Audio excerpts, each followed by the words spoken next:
Ouch. Damn it, I got a splinter. Ah. Whew. Some splinter. What's happening, everybody? So sometimes you don't have much more to work with than that, but I did get it out. So now we have the extra sound hole, but we've already got one of the back braces clamped in. I'll show you what they look like. Here's what they look like. They're all different than each other. That's why they're numbered. The center line and the center line. Those are to make sure that when I put that in, that it's not too far this way or too far this way, and that it matches the radius of the back. So if I were to move it too far this way or too far that way, the radius kind of shrinks as you go up or go down, so the radius changes as you go along. Now, all that I could do with this was to make it the same as the back. So I pretty much took a piece of cardboard and I laid it across the back at 90 degrees to the seam, and I cut that radius. I checked it with the cardboard, and then I transferred that to a piece of wood and shaped it according to that radius. All that guarantees me is that the radius on this brace is the same as the radius on the outside of the back, not necessarily on the inside of the back. It depends on how consistent the thickness is of the back here and the back here, and then the opposite back here and over here. You know, it's a lot of like guesswork, right? But I am able to dry fit them in there. I just put my little clamp on it. I'll show you how I do it.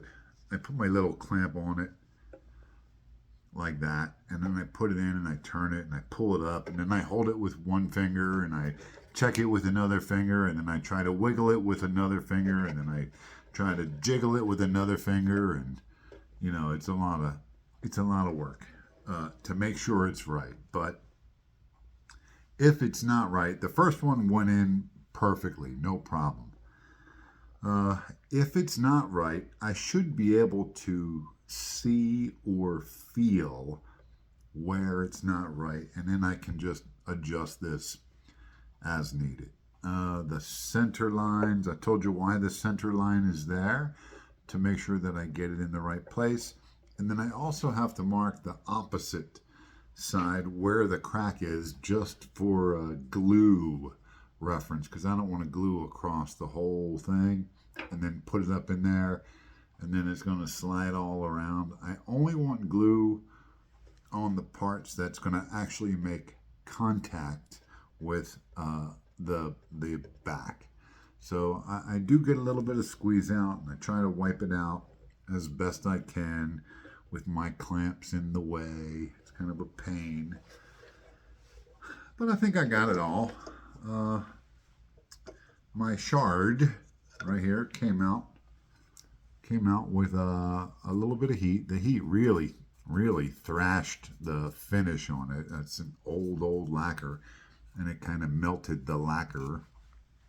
Oh well, we're gonna have to reshoot it anyway, so I'm not that worried about it. But that's the piece. The piece, you can see how the piece has this. It broke on an angle. It didn't break 90 degrees off the top. So getting it out was, you know, it's bigger on the bottom than it is on the top. So getting it out was a little bit tricky, but luckily I was able to get it out without breaking it any further than it already is. This side up here is not too pretty when I put it in there, but we'll get the braces done, and then we'll put this guy back in there, and we'll see how bad that looks, if it's going to fill with sawdust and glue, or if I need to use a filler to make it look good up in here. We already know that how we're going to repair this part here with a skunk stripe, so I'm not worried about that side at all. But on the crack side, on this side over here, it's going to look real. It's going to look fine all the way up to right about here, and then it gets a little chewed up over here. We'll see. We'll just have to keep working it the way we're working it, and see if we need to change anything when we get there. But I'm just going to do one clamp at a time, because I don't have enough of small clamps. Maybe I'll pick up a couple of small clamps. I don't even think I have a clamp that's going to get to this one here. That's really like far up there, and it's got a block, a heel block in there. So it's pretty close to the heel block, but remember, it was already split right there. So even though there's a heel block in there, I definitely want to reinforce the joint back here so that the crack doesn't start, all over again in the skunk stripe, right? So it's got to be reinforced up here as well. I was going to go with 3, but, they're tiny. It shouldn't affect the sound of it very much at all. And then we're going to strip off the old finish. That will also help to improve the sound of it. So that's where I'm at, man. So far, making some good progress here. So we'll come back when we're ready to glue this guy in there. Peace.